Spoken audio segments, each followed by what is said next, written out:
Direct à vous, une émission proposée par DFM 930 avec Pierre. Nous sommes avec Jean-Pierre Puyal, bonjour. Et avec Moussa Sow, bonjour. Alors Moussa Sow, on l'entend un petit peu moins bien parce qu'on n'a que 2 micros, mais on fera ça tout à l'heure. Pour le moment, on est avec Jean-Pierre, président de la KVA, et on va parler de Valence Ton Slam, qui a eu lieu l'année dernière. 2-3 mots. Au mois de septembre, donc c'était la première édition. Un pari un peu fou, on peut dire, parce que on a vu arriver des gens très étonnés. Et ce qui étonnait le plus pour les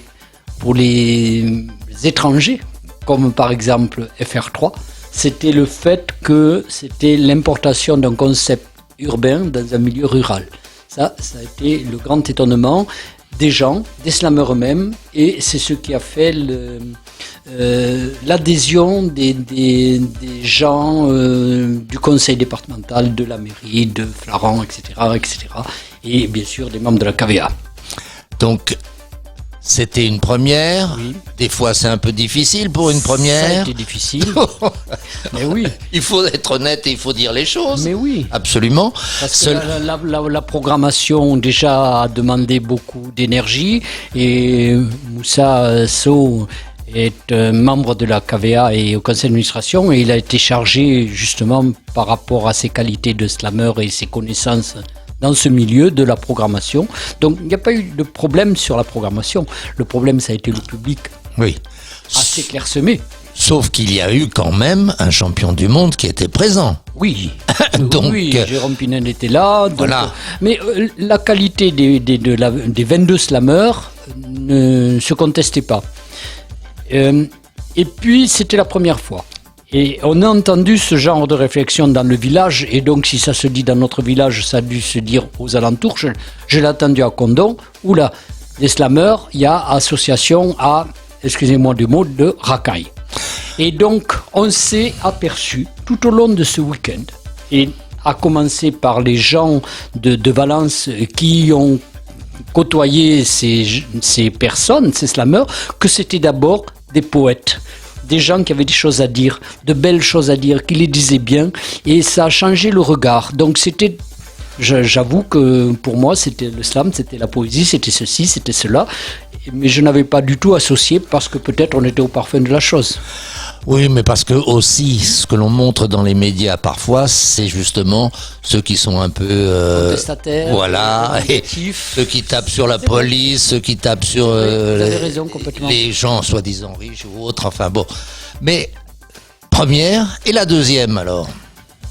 Alors la deuxième, on y travaille depuis tout de suite. On y a travaillé parce que à l'unanimité au compte-rendu au bilan, si vous voulez, à l'automne, en octobre, donc 2019, à l'unanimité des membres de la KVA, c'est quand même un peu une surprise parce que c'était difficile.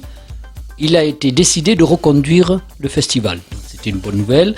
Bien sûr, la municipalité et Madame le maire au premier chef étaient devant puisque elle s'est permis une chose qui a touché beaucoup les slameurs, c'est de faire l'ouverture du festival en proposant elle-même un slam, ce dont nous la remercions encore.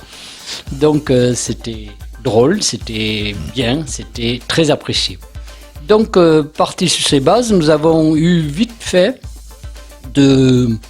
Moussa m'a aidé dans ce sens pour la programmation. Et donc là, ce sont des candidatures qui sont arrivées.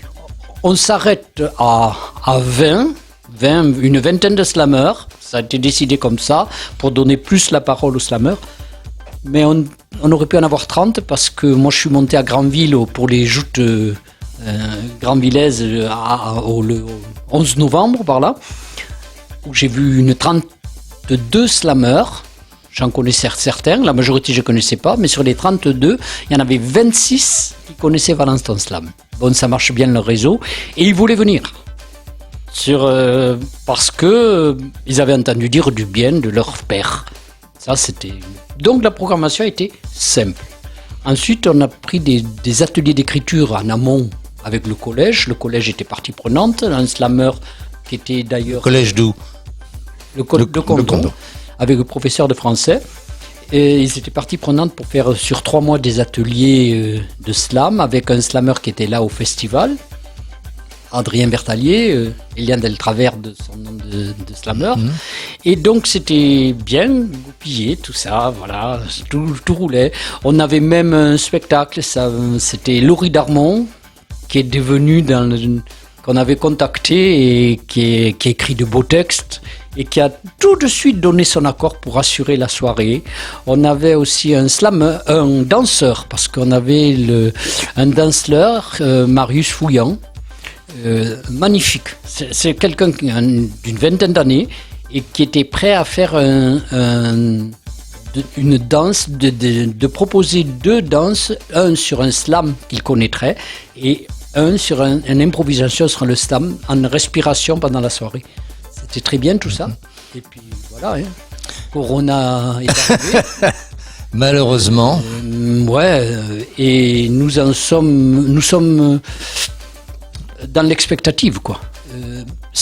La seconde édition est prévue pour le 29 et 30, le dernier week-end de septembre, 26-27 septembre. Mais nous attendons le discours du Premier ministre. Le ministre doit faire fin mai, début juin, pour nous prononcer. À la KVA, on doit se prononcer début juin. Bon, j'avoue humblement que au fur et à mesure que les jours passent, les questions se posent de plus en plus quand même. Voilà. Ça sera difficile, je pense, mais c'est vrai qu'il est préférable d'attendre pour se décider, parce qu'il y aura des consignes de barrières et autres qui sont peut-être incompatibles avec un festival de slam. Voilà, surtout que c'est quand même souvent à l'intérieur. Voilà, on va faire une pause. DFM 930 en cœur de Gascogne.